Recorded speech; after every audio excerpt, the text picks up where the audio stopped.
मेहनत। क्या है ये मेहनत? मेहनत को बहुत हल्के में लिया जाता है। सब बात करते हैं ना कि मेहनत तो कोई भी कर सकता है, ऐसे थोड़ी होता है। एक होती है मजदूरी वाली मेहनत या फॉर्मेलिटी वाली मेहनत, और दूसरी होती है डीप वर्क फोकस वाली मेहनत। इन दोनों में फर्क है। एक इंसान जिसने खुद को अंदर से कांकर कर लिया है, वह उससे पावरफुल है जिसने 100 बाहर के लोगों को कांकर कर रखा। आओ फिर वॉरियर मेंटालिटी के साथ हद पार मेहनत के नियम जानते हैं। पहला नियम, हद पार मेहनत कहाँ करनी है? अगर इसका डिसीजन गलत ले लिया तो कितना ही फास्ट जाओ, कितना ही स्मार्ट जाओ, मंजिल से दूर ही जाओगे। डायरेक्शन स्पीड से ज्यादा मैटर करती है। हम जन्म से अब तक के लाखों डिसीजन का टोटल बनते हैं। हर एक डिसीजन कहीं ना कहीं ले जाता है। हर एक्शन, हर विचार एक डिसीजन है। Watching this video is also kind of decision. अब यहां आता है डिसीजन फटिक या पैराडॉक्स ऑफ चॉइसेस। दो डिसीजन के बीच में फंस जाना। हद पार मेहनत क्यों नहीं होती है? क्या इसका रीजन आलस्य है? नहीं, इसका रीजन डायरेक्शन है। दिमाग को क्लियर कट पता हो कि क्या करना है और इससे क्या होगा, तब आप 1 मिनट भी नहीं रुकोगे। एक स्कूल में कंपटीशन था ड्राइंग का। सारे स्टूडेंट भाग ले रहे थे। दो दोस्त थे, उन्होंने नाम लिखवाया और अगले ही दिन वह चले गए नाम रोशन करने अपना। ड्राइंग करके दोनों ने फुल प्रैक्टिस कर ली कि क्या ड्राइंग करनी है। कंपटीशन शुरू हुआ जिसमें से एक फुल तैयारी के बावजूद वहां गया, दूसरों को देखकर वह सोच में पड़ गया। उसको लगा कि यार ये सब तो क्या गजब की ड्राइंग कर रहे हैं, मैं कहाँ ये फूल पत्ती बनाने में लगा हुआ हूं, ये तो कंपटीशन में आयरन मैन बना रहा है। वह बच्चा डर गया। उसने अपनी फूल पत्ती मिटाई जो वो बना रहा था। वह भी क्रिश बनाने लग गया, इंडिया का सुपर हीरो, जिसकी भाई साहब ने प्रैक्टिस ही नहीं की थी। डिसीजन बदला किसी वजह से। अब भाई साहब ने क्योंकि प्रैक्टिस ही नहीं कर रखी थी क्रिश की, तो फिर से डिसीजन बदलना भारी पड़ रहा था।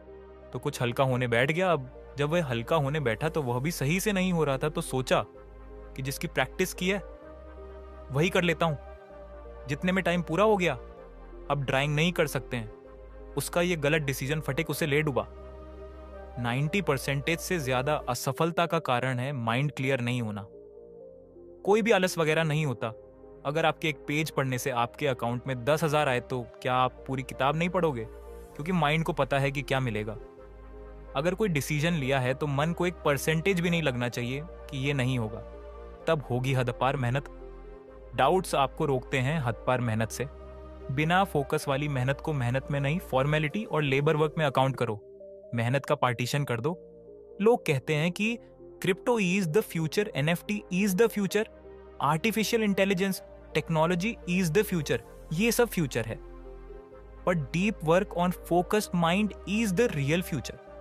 जमाने के साथ फोकस, कंसंट्रेशन, अटेंशन स्पेंड, या फिर ये कह दो ध्यान लगाने की ऊर्जा या दिमाग का स्टेमिना कम हो रहा है, और जो चीज कम होती है उसकी डिमांड बढ़ती है। आगे इस चीज का कंपटीशन बढ़ेगा कि कौन लंबे टाइम तक एक ही चीज का फोकस कर पा रहा है। ये रायर होता जा रहा है। Focus is the future. आने वाले टाइम में बहुत कंपटीशन होने वाला है इस फोकस को लेकर, क्योंकि लोग किसी एक लक्ष्य को फोकस ही नहीं कर पा रहे हैं, और जो फोकस कर ले जा रहे हैं उनको उनके लक्ष्य तक पहुंचने से कोई नहीं रोक सकता। और फोकस खराब होता है तो कुछ ब्रेन डैमेजिंग हैबिट से। सही मायने में फोकस क्या है? दिमाग की हेल्थ ही तो है, जिसमें 8 करोड़ 60 लाख सेल्स होती हैं। ये चिंगम जैसा 2 कानों के बीच खोपड़ी में भरा हुआ मांस का लोथड़ा है। यही तो वे पार्ट है जिसकी सर्विसिंग ही नहीं हो रही है, जिससे फोकस खराब हो रहा है। और focus is the future. Focus खराब होता कैसे है? Number 1, multitasking. जो लोग 4 हाथ दिखाकर कहते हैं कि मामे कि मैं यह भी कर सकता हूं, वह भी कर सकता हूं, वो कुछ नहीं कर सकते। मैं सिर्फ ये कर सकता हूं, वही व्यक्ति फोड़ेगा उस काम को। इसके ऊपर कई रिसर्च मिल जाएंगी जो ये साबित कर सकती है कि फोकस का सबसे बड़ा दुश्मन है मल्टीटास्किंग है। दूसरा सबसे बड़ा दुश्मन है चिंता करना। पैसों की, घर की, हेल्थ की, इन सब की चिंता करना। कोई चीज दिमाग में है, कोई काम रह तो नहीं गया क्या? मैं कुछ भूल तो नहीं रहा हूं?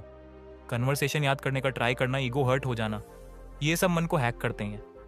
माइकल जे बम कहते हैं सबसे शक्तिशाली तरीके से दिमाग पर यह कब्जा करता है और फोकस की वॉट लगाता है जो आप दिमाग में लेकर घूमते हो सारा दिन। फोकस का तीसरा दुश्मन डिवाइसेस के नोटिफिकेशन। चौथा है फटिक, जो स्लिप की वजह से होता है।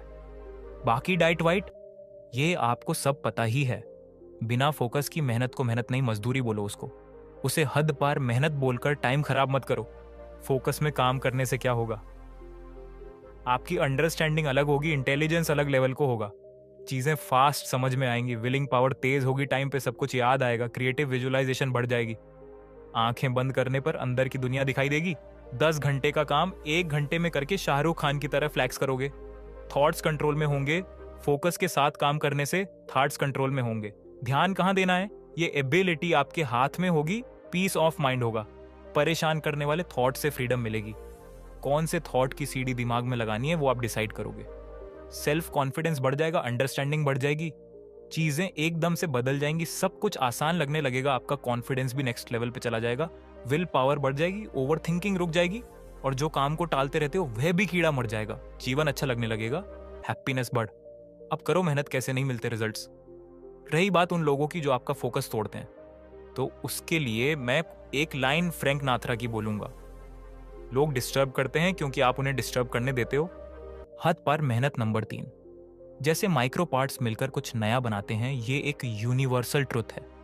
शिप ऑफ थीसिस फील्ड में बताया है, जब आप बहुत सारे पार्ट्स को असेंबल करो तो वह एक नई चीज बन जाती है, यानी वह सारे पार्ट्स मिलकर एक केमिस्ट्री तैयार करती हैं। ऑर्केस्ट्रा ऐसे ही तो प्ले होता है। चीजों को मिलने से ना केवल टोटल बनती है, बल्कि उससे कुछ नया इजाद होता है।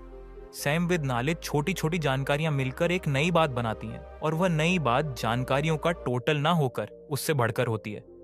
जानकारी यानी इंफॉर्मेशन, नॉलेज, ये कहां से मिलेगी? ये मिलेगी आपको बुक्स से। हद पार, मेहनत का नियम नंबर 4। कोई एक काम ऐसा करो जिसकी क्वालिटी के आसपास लोग भटके भी ना किसी काम में। एक्सीलेंस हासिल करने से दुनिया याद रखती है, वरना मल्टीटास्कर्स से तो दुनिया भरी पड़ी है इंपॉर्टेंट चीजों के लिए। आपको अनइम्पॉर्टेंट, अनचाही चीजों को आपको ना कहना होगा, वरना मेहनत तो होगी लेकिन रिजल्ट नहीं मिलेंगे। आप दोष दोगे किस्मत को। आपको बहुत कुछ नहीं करना है, सिर्फ कुछ करना है, वह भी खतरनाक करना है। स्टीव जॉब्स जब एप्पल में रिटर्न हुए थे फायर होने के बाद में, तब उन्होंने देखा कि 350 प्रोडक्ट्स पर काम चल रहा है। उन्होंने 340 प्रोडक्ट्स रुकवा दिए थे। कहते हैं इन 10 प्रोडक्ट्स के अलावा और किसी की बात नहीं करनी है। 340 प्रोडक्ट्स को ना कहना पड़ा उन 10 प्रोडक्ट्स में जान डालने के लिए। मेहनत करो, लेकिन कंसंट्रेशन के साथ मेहनत करो। कागज जलाने के लिए लेंस का इस्तेमाल करो, फैली धूप से कागज नहीं जलेगा। कई बार आपको हिम्मत करके नो बोलना होता है, क्योंकि स्टीव जॉब्स कहते हैं फोकस का मतलब यस बोलना नहीं, कई बार नो बोलना भी होता है। दोस्त, अगर इस वीडियो की वजह से आपकी लाइफ में 1% भी वैल्यू ऐड हुई है तो कमेंट करके जरूर बताओ, हमें भी आपके इस कमेंट का इंतजार है। तो मिलते हैं किसी और वीडियो में, तब तक आप अपना रखें ख्याल। जय हिंद,